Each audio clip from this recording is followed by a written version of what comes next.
வச்சு ஒரு ப்ரோக்ராம் எல்லாம் பண்ணோம். அதுக்கப்புறம் படம் ரிலீஸ் ஆகலைன்றதால அவங்களெல்லாம் கேட்டுருக்கேன், இப்போ ரிலீஸ் பண்ண வேண்டாங்க, படம் ரிலீஸ் ஆனதுக்கப்புறம் பண்ணுங்க.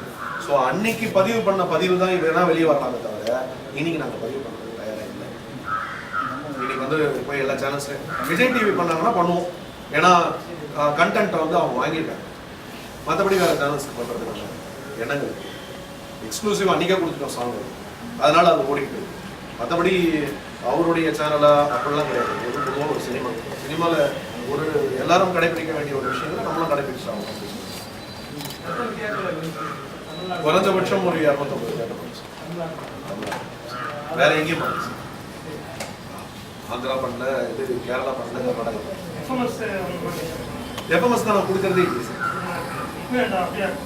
ஆமாம் சார், எஃப்எம்எஸ் எந்த படமும் கொடுக்கல. எஃப்எம்எஸ் கொடுக்கலாலே 2வது நாள் டிவி ஏன் அன்னைக்கே வந்து அதுக்கப்புறம் அதை வச்சு நாங்கள் என்ன பண்ணுறோம். இப்போ வர அந்த மாதிரி படங்கள் இருக்கு. எஃப்எம்எஸ் கொடுக்காத படங்களுக்கு எவ்வளோ படங்கள் வராமல் ரொம்ப நாள் கழிச்சு வரலாம், ஏன்னா டிவிடி விசிடி ரைட்ஸ் கொடுக்குறாங்க. இப்போ என் படம் வந்து நான் இப்போ இந்த சார்ட்ல இருந்தாலும் ஸ்டார்ட் பண்ணியிருக்கேன். எஃப்எம்எஸ் கொடுக்குறேன்,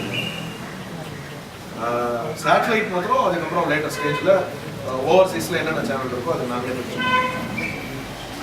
இப்போதைக்கு தியேட்டரிக்கல் ரிலீஸ்க்கு தேவை, தரமணி தியேட்டரிக்கல் ரிலீஸ் தேவைப்படும், அது நம்மளே டைரெக்டாக பண்ணலாம் அப்படிங்கிற ஒரு சோர்ஸ் எல்லாம் பண்ணுவோம். மற்றபடி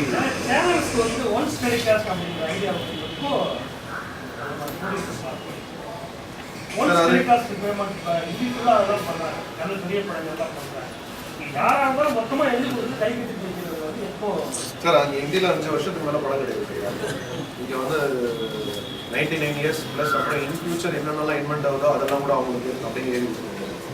இது வந்து இதே கவுன்சில் இதே தயாரிப்பாளர்கள் எல்லாரும் ஒற்றுமையாக இருந்து பண்ணாங்கன்னா இம்மீடியட்டாக சாப்பிடுவோம்.